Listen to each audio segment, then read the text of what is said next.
Praise the Lord. ஏசாயா 44.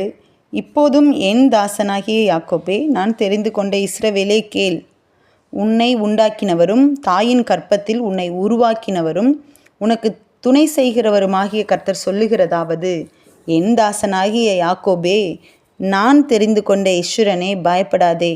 தாகமுள்ளவன் மேல் தண்ணீரையும் வறண்ட நிலத்தின் மேல் ஆறுகளையும் ஊற்றுவேன். உன் சந்ததியின் மேல் என் ஆவியையும் உன் சந்தானத்தின் மேல் என் ஆசீர்வாதத்தையும் ஊற்றுவேன்.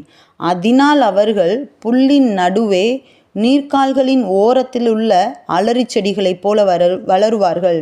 ஒருவன் நான் கர்த்தருடையவன் என்பான், ஒருவன் யாக்கோபின் பெயரை தரித்து கொள்வான். ஒருவன் நான் கர்த்தருடையவன் என்று கையெழுத்து போட்டு இஸ்ரவேலின் நாமத்தை தரித்து கொள்வான். நான் முந்தினவரும் நான் பிந்தினவரும் தானே, என்னை தவிர தேவன் இல்லை என்று இஸ்ரவேலின் ராஜாவாகிய கர்த்தரும் சேனை